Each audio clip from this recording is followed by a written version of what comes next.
Good morning, one and all. So this is a special session arranged in ad hoc wireless sensor network lecture. Till yesterday, we have seen or we have completed the first part of module 2. So first part of module 2, it ended with multicast routing protocol. So there was a BMRP protocol, which is a tree-based multicast routing for bandwidth reduction, and which eventually reduced the overhead for control packet in the network, and which reduced actually the wastage of bandwidth and wastage of power in the sensor node, and that eventually increased the network lifetime.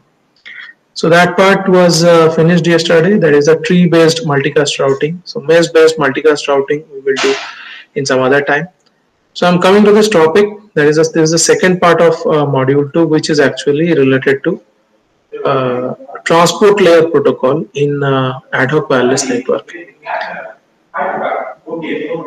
So this part will be related to mainly how transport layer protocol in ad hoc wireless network is actually related to the routing part, and we will have initially some discussion regarding what is ad hoc wireless network and related transport layer protocol.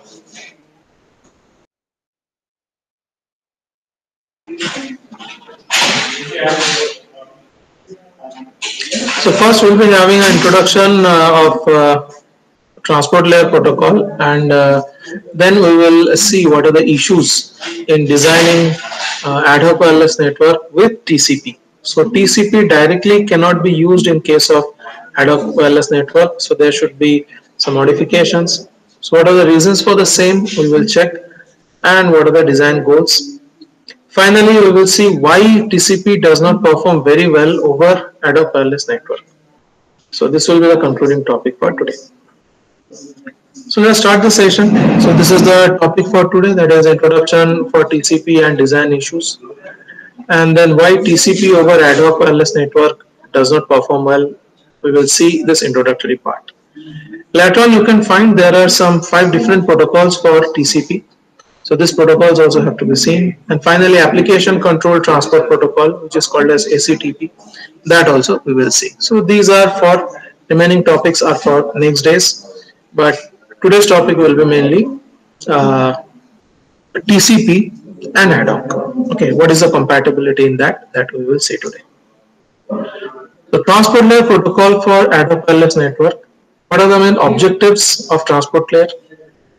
So as you have seen in OSI model, so transport layer actually is the 4th layer in that model. So main job is setting up of end-to-end link connection and end-to-end link delivery of data packets. So these are ensured by transport layer. Transport layer actually controls the flow of data packet within the network, and congestion control within the network is also checked by the transport layer. TCP is a reliable byte stream based and connection oriented transport layer protocol for wired network, but here we are talking about wireless, and that too ad hoc. So there are mainly 3 networks that you have to remember. First is wired, which is very primitive, initially designed. Then there is wireless network, and there is ad hoc wireless network. Okay, so we are trying to implement the wired TCP in ad hoc wireless network. So this is highly challenging. So TCP for wired network is not only directly suitable for ad hoc wireless network due to mobility. So I told you that in ad hoc wireless network everything gets stuck because of the main problem, that is mobility. So TCP cannot be used for ad hoc wireless network. The main reason being the node mobility in ad hoc wireless network. Another problem is scarce bandwidth. Scarce means less. So in ad hoc wireless network, bandwidth is very less. And third thing is scarce battery power related issues. So I always telling you 3 points. Always you have to remember which are the constraints of ad hoc wireless network. First is node mobility. Second is less bandwidth. Third one is less battery power.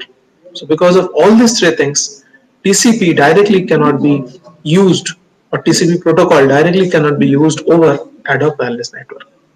So all the routing protocols discussed previously, so that means it includes multicast routing, mesh-based routing, tree-based routing. So all those previously discussed routing protocols did not take care of very important network issue called security.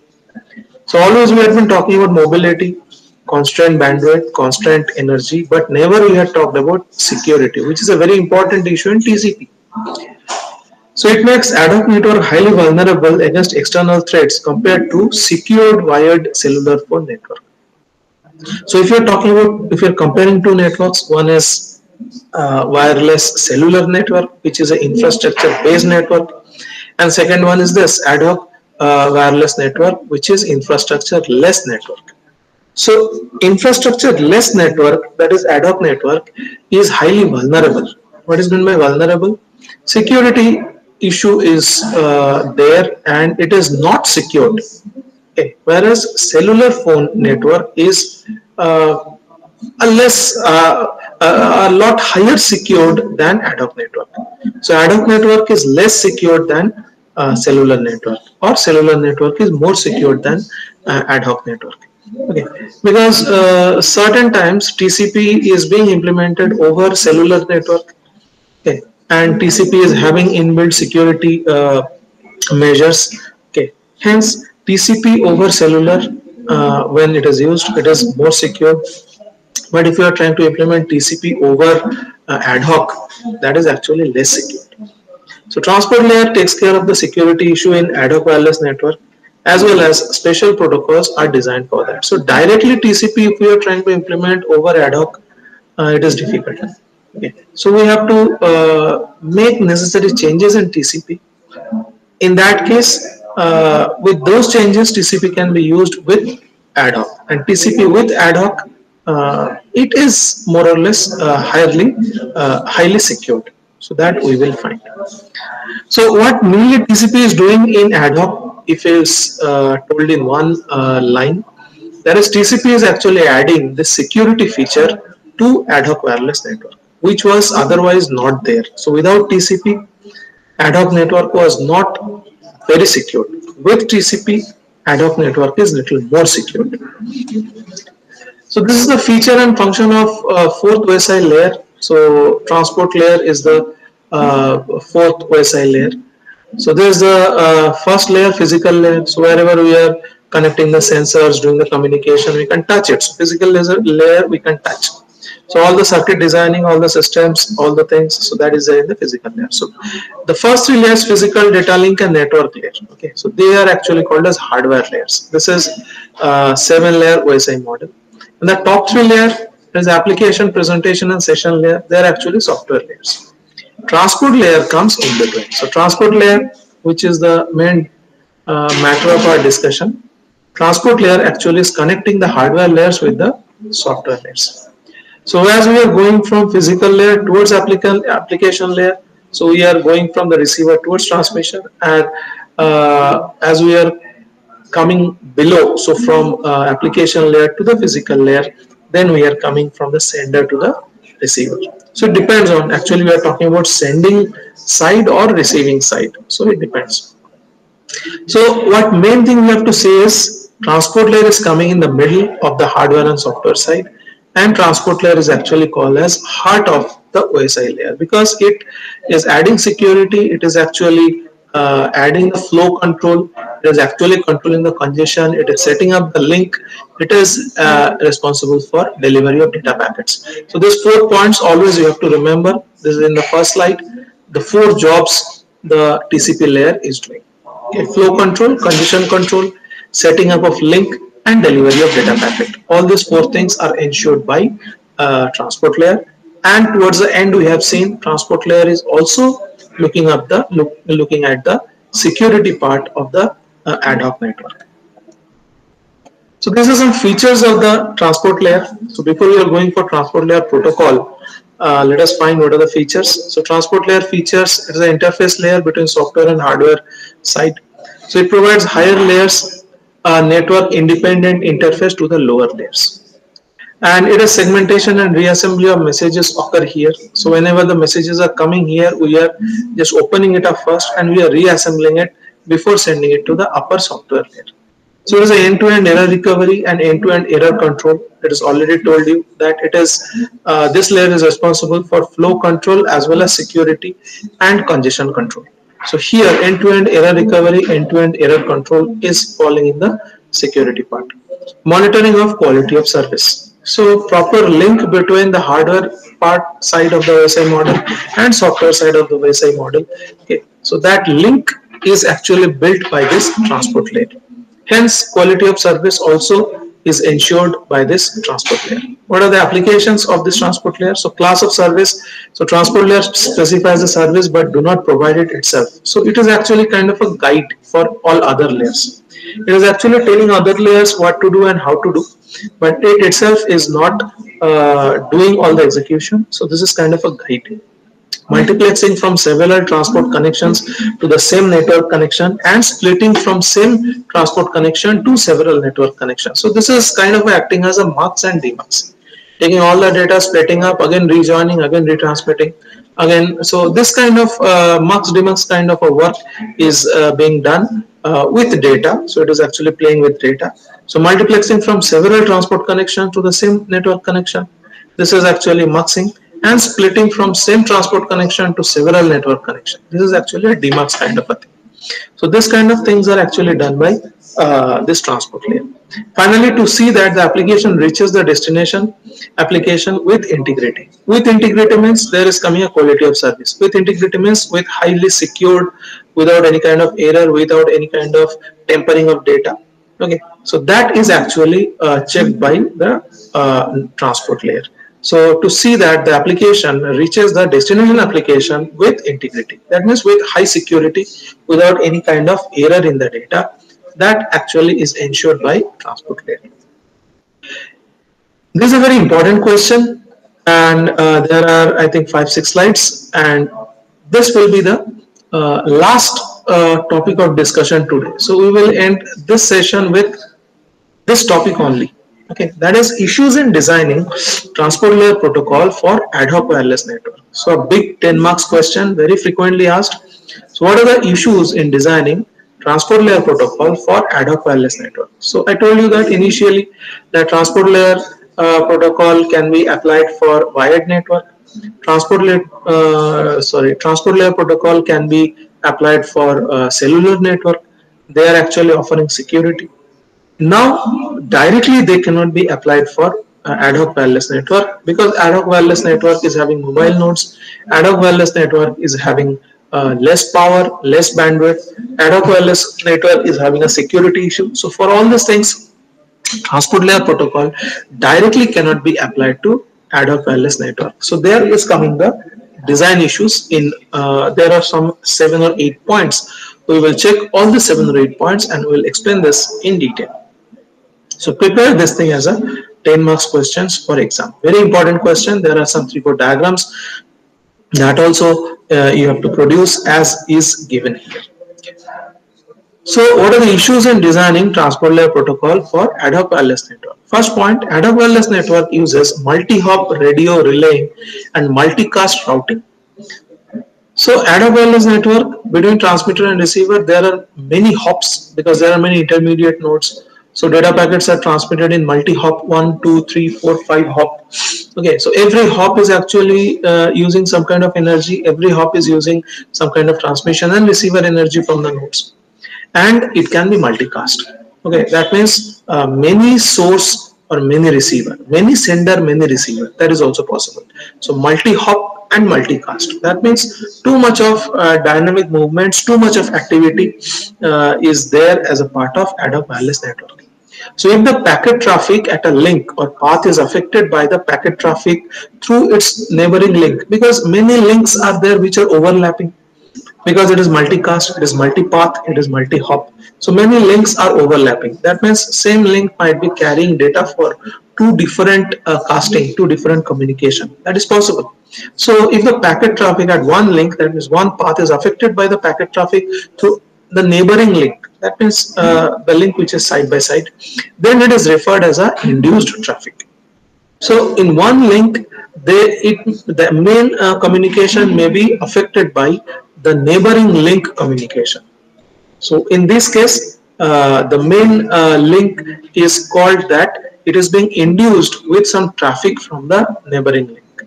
Neighboring link means link which is there at the site. This happens due to the broadcast nature of the channel and location independent contention on the channel. So main thing, when many channels are continuously at the simultaneously they are communicating, it is possible that neighboring link data or neighboring link communication is interfering with the communication of one more link. Okay, so in that case, it is called that due to broadcast nature of the channel and due to location independent contention of the channel, this kind of thing might happen. So induced traffic affects the throughput of the transport layer. So in transport layer, we find that if there is this induced traffic, they are actually interfering with the one channel communication. So induced traffic in ad hoc wireless network because of multicast, because of multi-hop, multipath is a problem, and that problem is reflected in the transport layer. So that is the first point we have to understand. Induced throughput unfairness. Throughput means the output. Okay, so induced throughput unfairness. So what it claiming is not every time ad hoc wireless network throughput or output is fair. That means whatever is the required output, whatever is the expected output, maybe because of this induced packet, maybe because of this neighboring channel interference, we are not getting the expected output from the ad hoc wireless network, and that is actually creating some problem in the transport layer, because transport layer is responsible for flow control. So if the output is not good, means data flow is not good, who is responsible for that? Transport layer is responsible for that. So let us see. So due to the less throughput and delay in lower layer or MAC layer, throughput unfairness is observed in the upper or transport layer. So if in MAC layer there comes some kind of overlap, there comes some kind of scarce bandwidth, so MAC layer might not be working properly. In that case, the overall data transmission output or throughput will get hampered, and that actually will get reflected in the performance of the transport layer. Example, ad hoc wireless network with IEEE 802.11, which is a standard, okay, which is used in MANET for MAC protocol. So ad hoc network with 802.11 IEEE experiences unfairness in output transport layer. I told you that if whatever expected output is there from any link or from any node, due to the induced traffic. So what is induced traffic? We have seen that is traffic which is there in the link beside the main link. Okay, so because of that, if there is some kind of, because of induced traffic, there is unfairness in the output, in that case transport layer is held responsible for that. Okay, transport layer protocol should consider these factors while creating fair share of throughput across contending flows. So what is meant by contention? Contention, I told you, contention means fight. That means many sender nodes with a lot of sensed data, they are trying to find a channel for data transport. But MAC here, the problem is there, 802.11 MAC, because this unfair allocation of channel has happened. That means MAC is not able to allocate channel to all the sensor nodes. That means the sensor nodes which are having a lot of data, they are not getting channel for transmission. That means total output of the network layer will fall. Okay, in that case, that total fall in the network output will be accounted in the performance of transport layer. So transport layer protocol should consider all these factors while creating fair share of throughput across contending flows. That means transport layer has to tell the MAC layer, which is there in the physical layer side, that you assign channels properly to all the sensor nodes so that we are getting a proper and higher throughput. Okay, so detecting or dictating, not detecting, dictating the physical layer, dictating the MAC protocol to work properly, to work in a fair manner. This also is a job of transport layer, because in ad hoc network, MAC might not be working properly. So this is another design issue of transport layer for ad hoc wireless network. Third thing, separation of congestion control, reliability, and flow control. So these three things might or must go hand in hand. Congestion control, what is meant by congestion? One node, lot of data has gathered in one node, and that node is not getting enough bandwidth to transmit all those data to the receiver. In that case, all the node gets congested in that node. And node gets congested means it is the same thing like a path or like a road. A road get congested means cars cannot flow through it. A node get congested means the data cannot flow through it. That means data will be lost after certain time, and that will hamper, that will disturb the whole flow. So more is the congestion at a node, less is the reliability, and less is the reliability, more is the congestion, flow control will get disturbed. So separation of congestion control, reliability and flow control. What we find is in ad hoc wireless network, all these three things are not controlled centrally. That is congestion, reliability of communication and data flow. They are not being controlled continuously or by a central control station, because ad hoc wireless network are not having any central control, because ad hoc network is actually a distributed control based mechanism, and this is creating a problem in output which is reflected in transport layer. So what is said is transport layer protocol provides better performance for end-to-end reliability. End-to-end reliability means from the source through the intermediate nodes up to the receiver. So from the source to the node, it is called as end-to-end. So who gives or who controls that end-to-end reliability? It is actually controlled by transport layer. So transport layer protocol provides better performance if end-to-end reliability, flow control, that is a data flow control, and congestion control are handled separately. So this thing is being found that transport layer protocol, it can provide better control if all these three things are handled separately. But our ad hoc thing is not having any proper mechanism for controlling congestion, reliability and flow. Okay, so what is said that transport layer, all those three things are separately and categorically they are controlled. That is congestion, reliability and flow.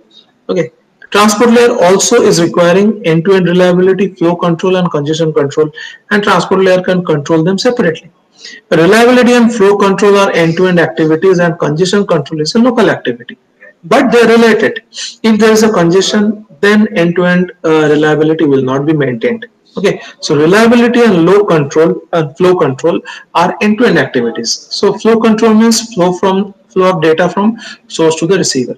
Congestion is a local activity. So what it is said that local control and global control should go hand in hand. It should not happen that you want to control the whole network data, but you are not able to control congestion. So if you are not able to control congestion locally, that will disturb the global or end-to-end flow control. Okay, so that's why this line is very important. Reliability and flow control are end-to-end activities and congestion is a local activity. So reliability and flow control is global and congestion is a local control. Transport layer gets congested if just one intermediate link is get congested. So this is very important. So one link get congested means overall transport layer performance will get disturbed. So in transport layer of the ad hoc network, these three issues are separately handled. Separately handled means they are handled in a very dynamic manner, because this ad hoc network, they are not having a very centralized control. So in transport layer of the ad hoc network, these three issues are separately handled. It greatly minimizes the control overhead, which in turn improves performance of transport layer for ad hoc wireless network. So if there is no transport layer protocol in ad hoc network, then it is like a very highly scattered kind of congestion control, highly scattered kind of or distributed kind of reliability and flow control. But if we are implementing a proper transport layer protocol in ad hoc wireless network, then what is said is in transport layer of the ad hoc network, these three issues are separately handled. Okay, it greatly minimizes the control overhead. That means too many transmission of RTS, CTS packet and all, it will not happen if transport layer is controlling the ad hoc network, which in turn improves the performance of transport layer for ad hoc network. So this third point is actually very important. It has first explained what are the main metrics or what are the main parameters for proper data transmission from one place to another. So first thing is congestion control has to be there, which is a local activity. That means one node should not get congested with too much of data. That means bandwidth allocation has to be proper, so that whenever a node is getting a set of data with enough bandwidth, that data should be transmitted to the receiver. That means that node is not getting congested. If we are able to control the congestion locally, that will actually ensure good flow control over that node or that link, and that will actually ensure end-to-end reliability of data communication through that link.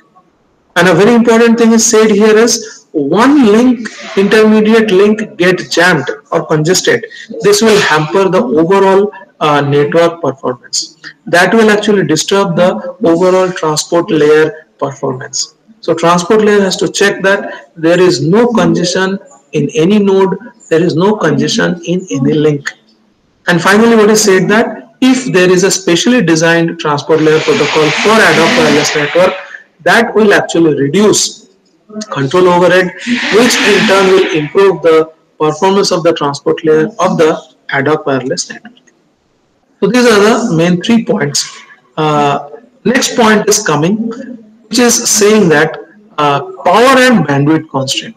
So this always we have seen that whenever it is ad hoc wireless network, so nodes in ad hoc wireless network are power are not having a huge amount of source of power, because this is battery controlled, all the nodes of ad hoc wireless network, and there is bandwidth constraint. So performance of transport layer protocol is significantly affected by these two constraints, because transport layer cannot work too well if there is constraint of power, energy and bandwidth. Okay, so this is another design issue of transport layer protocol for ad hoc wireless network. That is, the constraint of power and bandwidth is a big hurdle in designing transport layer protocol for ad hoc wireless network. Misinterpretation of congestion. So this is one thing you have to understand clearly. So there are 6 points that you have to see. Misinterpretation of congestion. So there is congestion is not there, but improper handling of RTS CTS packets and maybe loss of RTS CTS packet might create a notion that maybe the network is congested. So even if the network is not congested, but improper RTS CTS packet or maybe other things might create a feeling that network is congested. So what are those cases? We will see. Packet loss and retransmission timeout, which is called as RTO. What is meant by retransmission timeout? That once the data is transmitted, acknowledgement is not received. That means the sender node understands that data has not been received by the receiver. So after that, transmitter node, it waits for a certain time and again retransmits the data. So this is called as packet loss and retransmission timeout. That if there is no acknowledgement received at the transmitter side within a certain time frame, the transmitter would wait for a certain time. Okay. That is called retransmission timeout, and again retransmit the data. So packet loss and retransmission timeout detection are standard methods for detection of network congestion, but not applicable for ad hoc wireless network. So if there is a congestion, that means data is not flowing freely from transmitter to the receiver. In that case, transmitter may have to retransmit the data after RTO time. But this is not exactly the way it goes in ad hoc wireless network. Ad hoc wireless network works differently. Because why not? So why not this method, that is RTO, that is retransmission timeout, and retransmit the data? This does not work for ad hoc wireless network. Why not is explained. Because ad hoc wireless network has high error rates of wireless channel. So it is understood in case of ad hoc wireless network that not every time you will receive the acknowledgement. Even if the data gets lost in ad hoc wireless network, it is understood that it will happen, because ad hoc wireless network is ad hoc. Ad hoc means not highly permanent, so it is a temporary. Okay, so in case of temporary kind of a network, fall of data packet is highly common. Okay, so high error rate of wireless channel is a common feature of ad hoc wireless network. Location dependent contention. That means in one side of the network, too many sender nodes are fighting for the channel, and maybe other side of the network, the channel is free, but nobody is using that. So that is called as location dependent contention. That means in one location, too many sender nodes are fighting for the channel to transmit the data. That means sensed data has got accumulated there. So every sender node is trying to get the channel for data transmission. And maybe other side of the whole network, there is no data. There is no data sensed. So bandwidth is idle there, and no node is fighting or contending for the bandwidth at the other side. So this is actually improper sharing of load or burden. So one side of the network is heavily burdened, other side of the network is not heavily burdened or not at all burdened. This is a problem of load sharing which we find in case of ad hoc network. Hidden terminal problem. What is hidden terminal problem? Suppose communication is going on between one sender and receiver, another sender who doesn't know that this receiver is blocked, again he tries to send the data to that receiver. So this is actually hidden terminal for the current ongoing transmission. So hidden terminal transmission actually affects or disturbs the current ongoing transmission. So hidden terminal problem is another problem in ad hoc wireless network.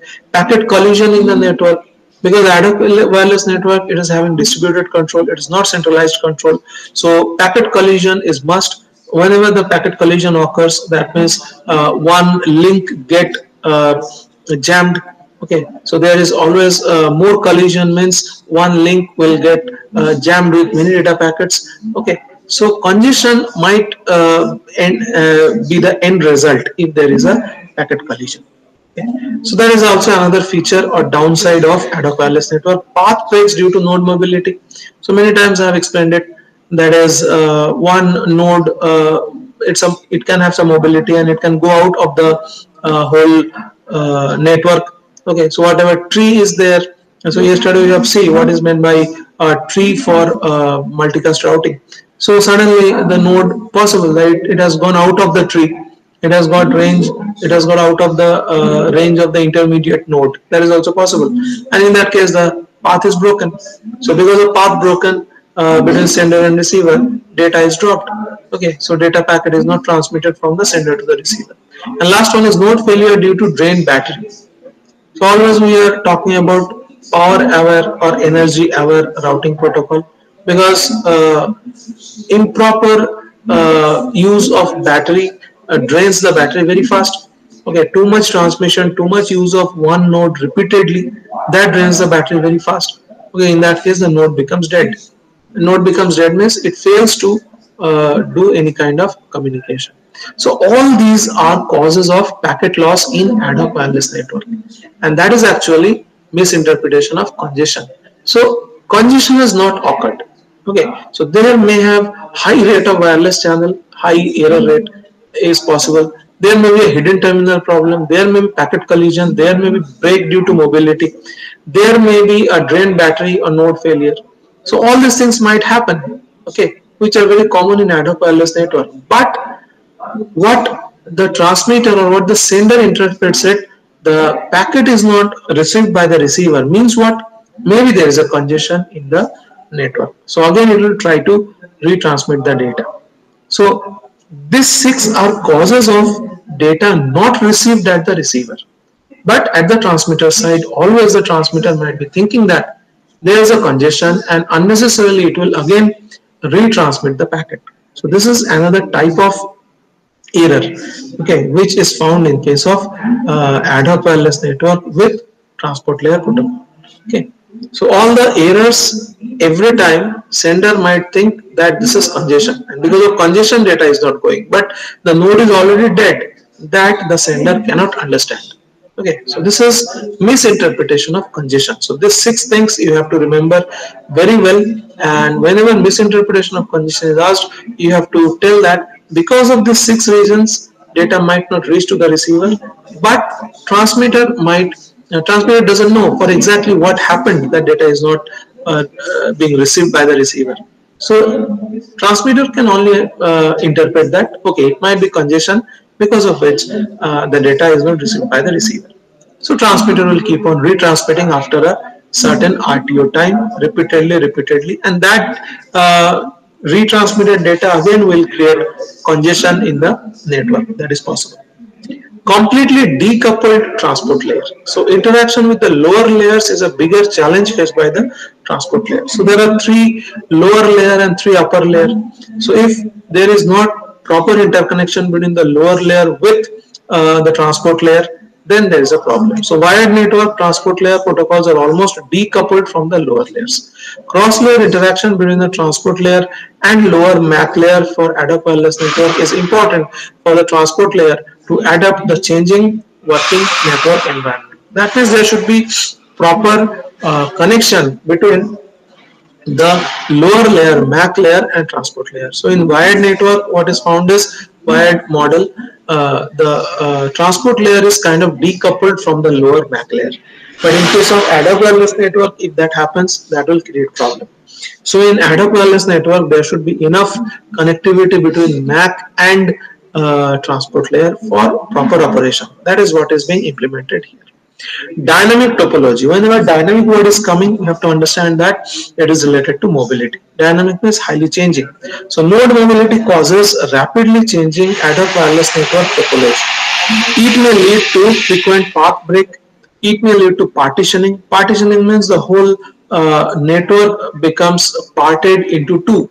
So one side is totally disconnected from the other side, because a set of node whichever there in between, that might fail, and the whole network might get divided into two or three or four different islands. Okay, so this is called islanding. This is also called as partitioning. We will see all these things towards the end of this lecture. Okay, so this partitioning and remerging means again it is getting together. So partitioning and remerging, they are opposite words. Partitioning means one node is getting divided into two, three or four. Remerging means two or three or four network is getting connected and remerging as one network. So it may lead to frequent path break, partitioning and remerging of networks, and high delay in re-establishment of path. So whenever the network is getting disconnected, to reroute, it takes quite a lot of time. To reroute, a lot of data packets, control packets have to be exchanged between the source and the receiver. Okay, so frequent path breaks, rerouting, partitioning, all these things will add to the exchange of control packets. And control packet exchange actually requires a lot of bandwidth, and whenever there is a partition, whenever there is rerouting, whenever there is exchange of this control packet, a lot of bandwidth will be wasted, and this will actually disturb the overall data transmission efficiency. So transport layer protocol performance gets hugely affected due to this rapid network topology changes. So ad hoc wireless network is never stable. So every time, because of mobility, something might be happening.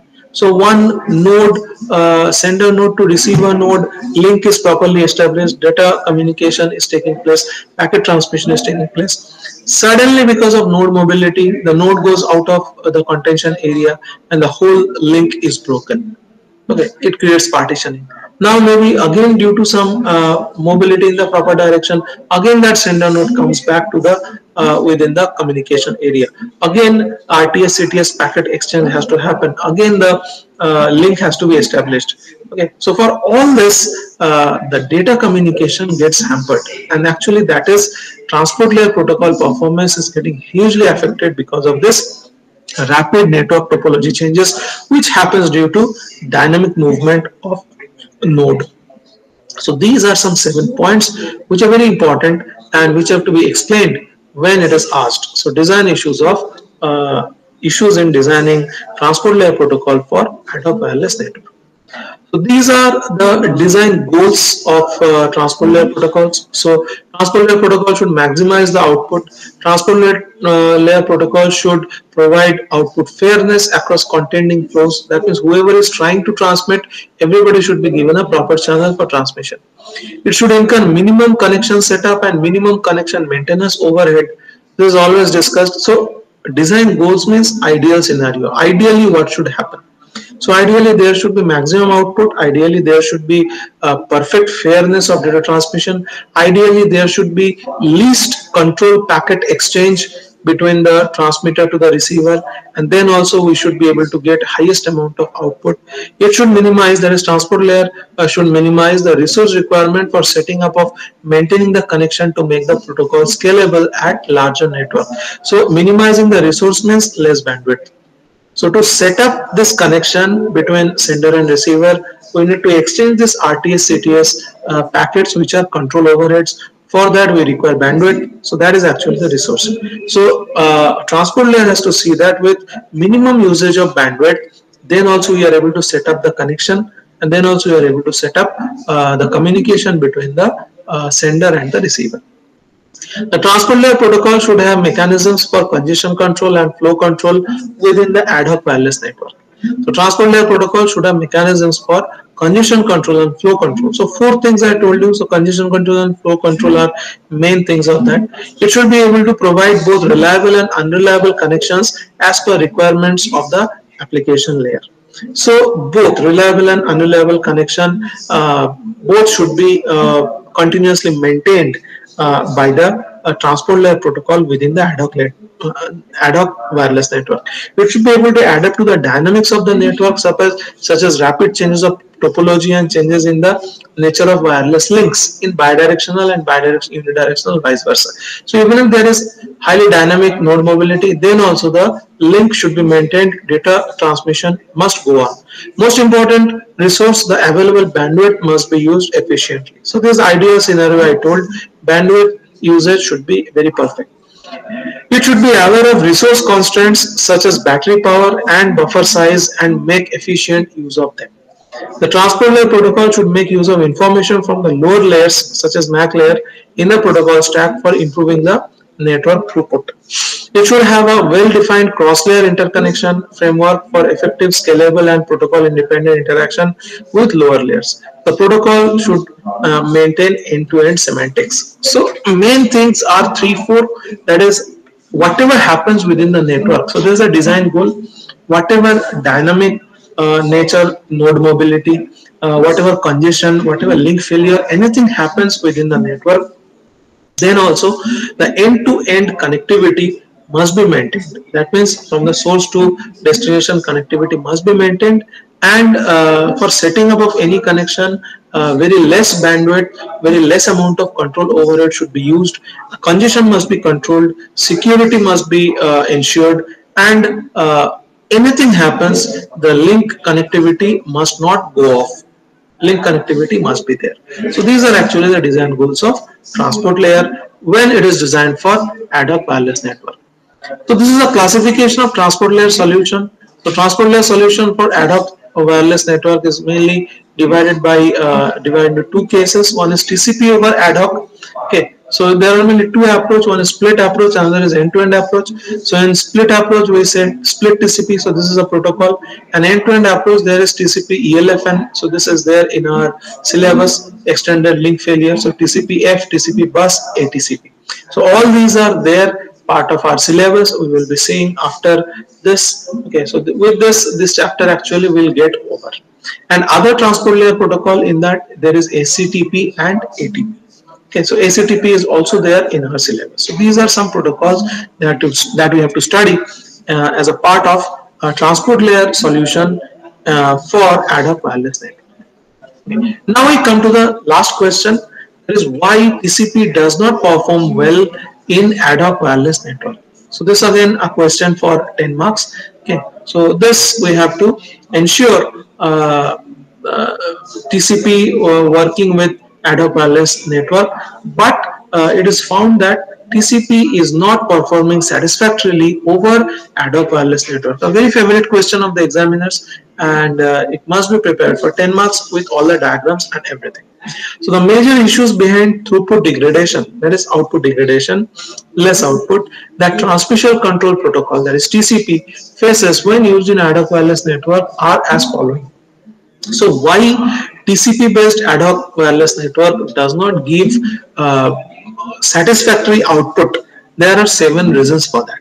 Okay, so the reasons are Number one, misinterpretation of packet loss. We have already explained it. Okay, misinterpretation of congestion. That means data packet is not being transmitted from transmitter to the receiver.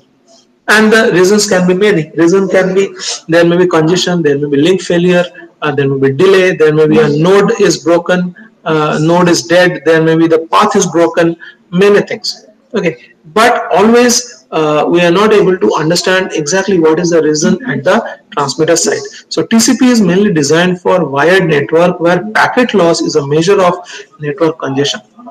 So whenever packet is lost, instead of finding out actual reason, what TCP assumes it, the packet is lost because of congestion. So there may be a node failure, but TCP is not able to understand that. So whenever there is a packet loss, TCP understands it that there is a congestion, and it waits for certain time, RTO time, and it retransmits. So I have discussed it previously. So whenever there is a packet loss, this is a measure of network congestion. So whenever there is a packet loss, TCP understands its congestion and it measures. So how much packet I have transmitted, how much is received in how much time. So this is actually the performance metric of TCP. So when packet loss is detected, sender initiates a congestion control mechanism. So there is a congestion control mechanism. In ad hoc wireless network, high degree of packet loss occurs due to high bit error rate, that is BER, in wireless channel. So ad hoc wireless network error data rate and error rate is actually very high. So high degree of packet loss occurs due to high bit error rate. Increased collision due to presence of hidden terminal, presence of interference, location dependent contention, unidirectional link, path breaks due to node mobility. So all the 6 points that we have just explained. So because of all this, there is a packet loss.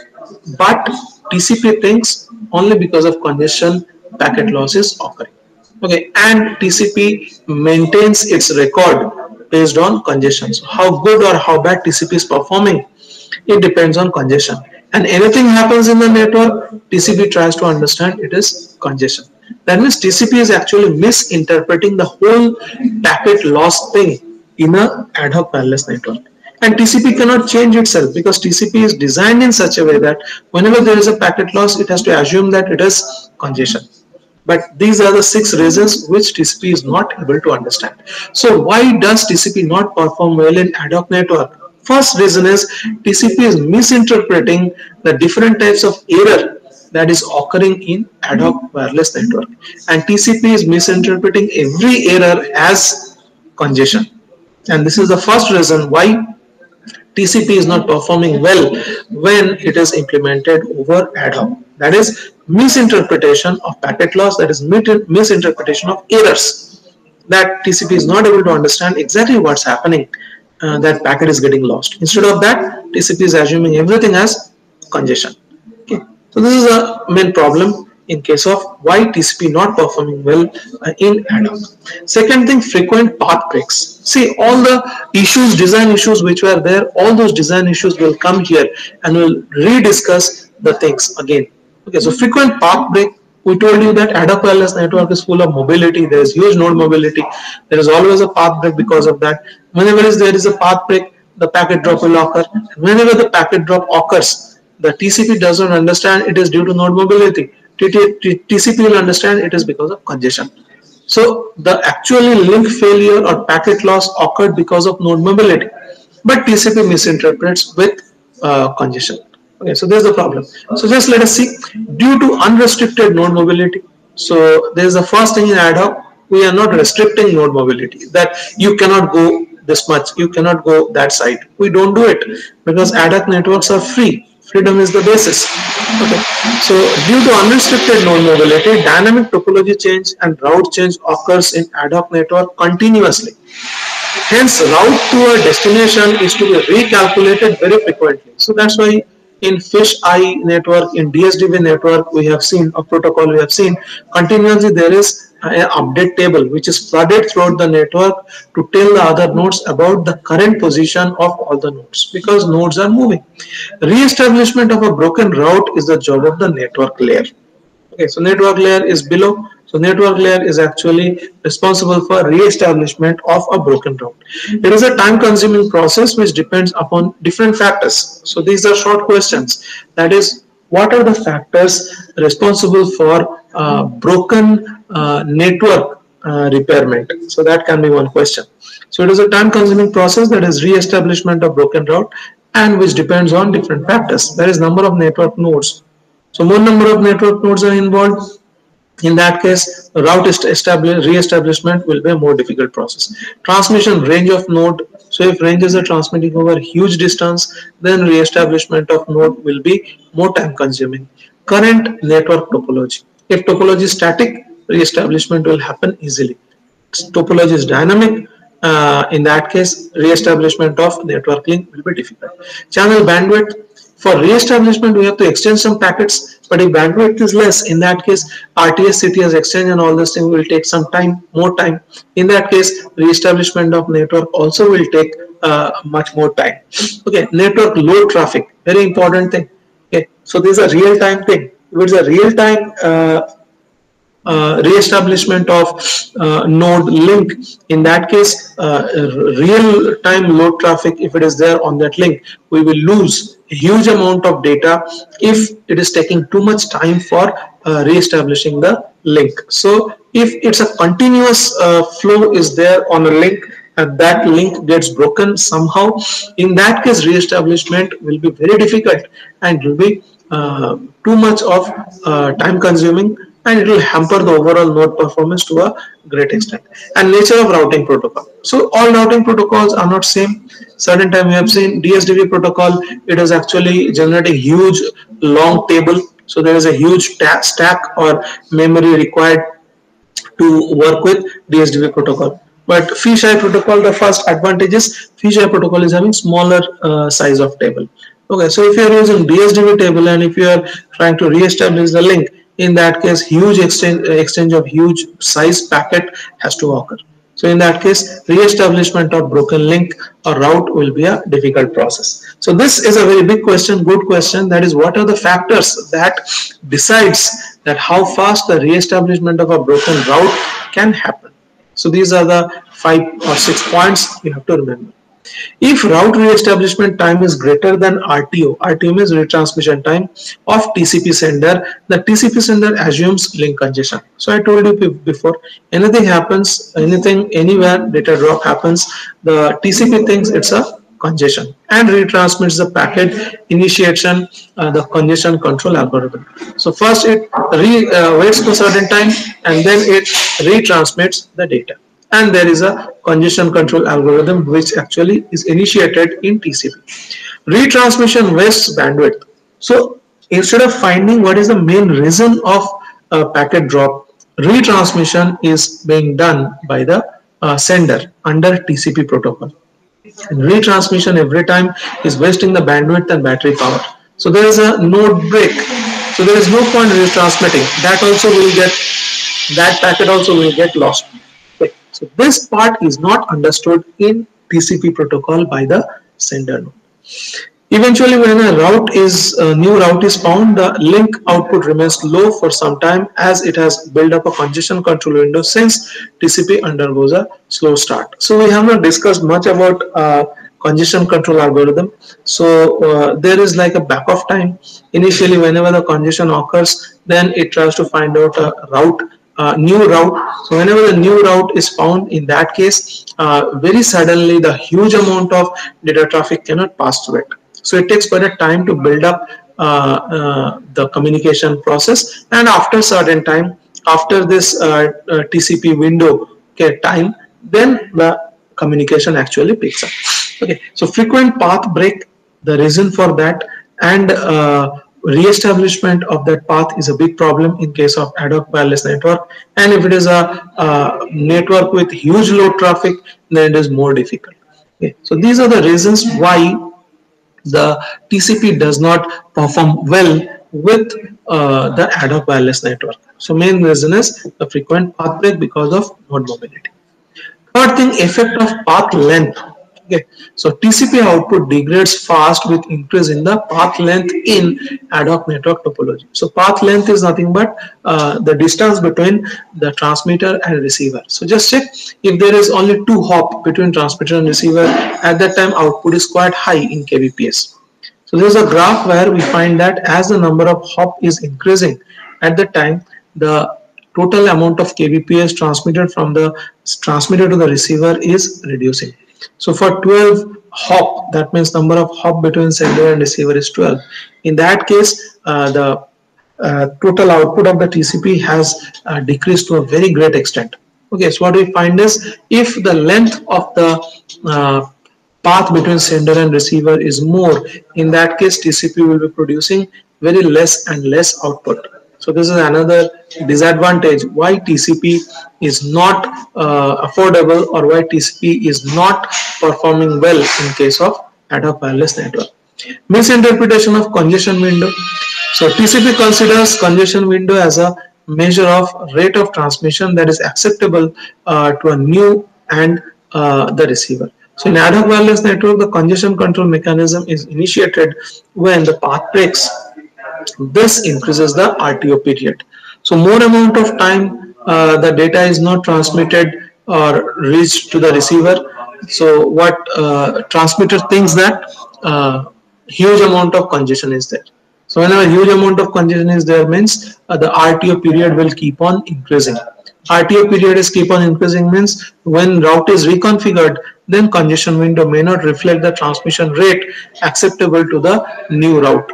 So more amount of RTO period means whenever the route is re-established, its transmission rate will be less. So higher RTO period means lesser transmission. So that's why immediately after the route is rebuilt, huge amount of transmission does not happen through it.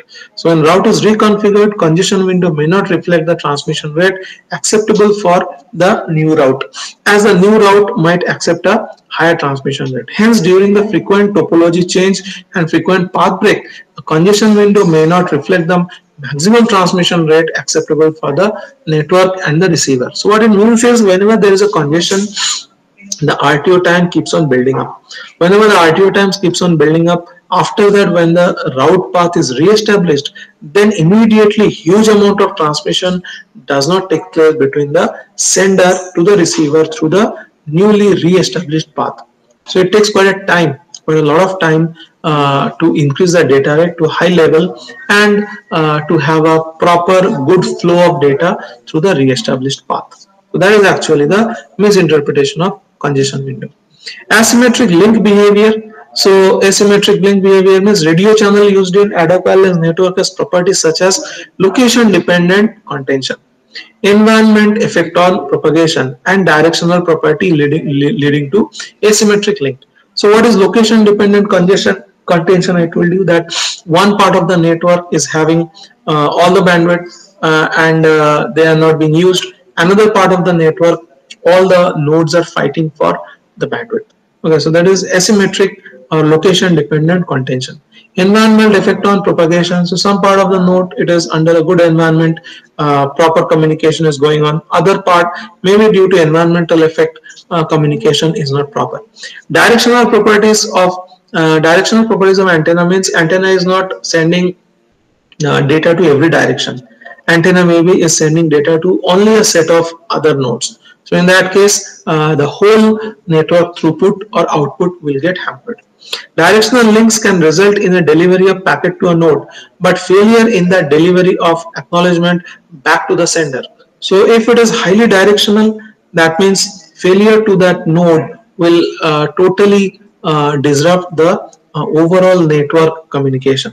So it is possible for a bidirectional link to become unidirectional for a while. It gives a TCP initiating congestion control algorithm several transmissions. So in this case, what I find is, because of this three problem mainly, location dependent contention, environmental effect, and directional properties, so there is a asymmetrical load distribution on the ad hoc wireless network, and actually this is hampering the performance of TCP over ad hoc. So there is a unidirectional path, there is a multi-path routing. So all these are also problem in case of TCP. You can just check it. So you can just go through it and you'll understand. I'll come to this last point, what is meant by network partitioning. And this network partitioning is actually occurring due to the node mobility. And uh, because of that partitioning, what happens is sometimes the TCP is not able to hold the channel for transmission. So randomly moving nodes in ad hoc wireless network leads to network partitioning. So you can see there's a TCP transmitter. Okay, this is transmitter A and receiver A, and this is transmitter B and receiver B. So this is a communication path between the B set, and this blue is the transmission path between A set. Okay, so what has happened is this has suddenly gone out. So this blue node, receiver node, has gone up, or maybe this A node has come down. So what happens is, in that case, this path communication link is broken. So here a partitioned network is being shown. Okay. So because of this partition, two things happen. So randomly moving nodes in ad hoc wireless network lead to partitioning. If the TCP sender, TCP receiver, and all intermediate nodes remain in the same partition as in the first case, A case, okay, then the TCP connection will remain intact. Figure A. So here, this sender, this receiver, and there are intermediate nodes which I have not shown. All are in the same partition. So partition means a communication area. So here is only one partition shown. So transmitter, receiver, intermediate nodes, all are in the same partition. No problem. Okay, B is also transmitter, intermediate nodes, receiver in the same partition, no problem. But because of node mobility, when partitioning causes, sender and receiver fall in different segments. So just check here, this B and this B, transmitter and receiver, they're in the same segment, but their intermediate nodes are in the different segment. Okay, so here are intermediate nodes. So this is the path. Path means intermediate nodes are there. Okay, so that means between this B and transmitter and B receiver, there will not be any communication. And this sender A and sender B, they are all together in different parts. Okay, so they also will go in different segments. So in this case, this TCP receiver of session A will not be able to receive. So this receiver will not be able to receive from transmitter A. Okay, so this is sender receiver. I'm sorry. So this is sender receiver, and this should be actually TCP sender. Okay, so this has to be corrected. Okay, so what is said is if the TCP sender, TCP receiver, all intermediate nodes remain in the same partition, TCP connection will remain intact, like in figure A.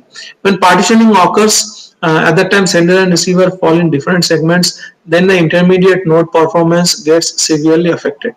Where the dynamic topological changes, partitions of network fall in two different networks at T2. So this is at some time T1, everything is in one position. In time T2, things are in different positions. So sender and receiver of TCP session A are in two different zones, and TCP session B has path break. So this sender and receiver, they are in different zones altogether, so no communication. Here sender and receiver are in same zone, but their intermediate nodes are in different partition. So here also between yellow nodes, sender and receiver, there will not be any transmission. So in both the cases, there is no transmission. What happens in the third case? Third case, again, this receiver again comes back. Okay, that means this network again is remerged. So this is what is said. So this partitions merges back into one network again, and again the communication is re-established. So because of node mobility, the partitioning occurs and communication is lost between A and B set of communication. After remergence, then again the communication is back. Okay, so this kind of highly dynamic environment is not very much suitable for TCP performance. So these are all about introduction to the TCP. So next day we will start with what are the different types of, so these are the same diagrams. Next day we will find out what are the different types of TCP protocols. Okay, I stop here. Thank you.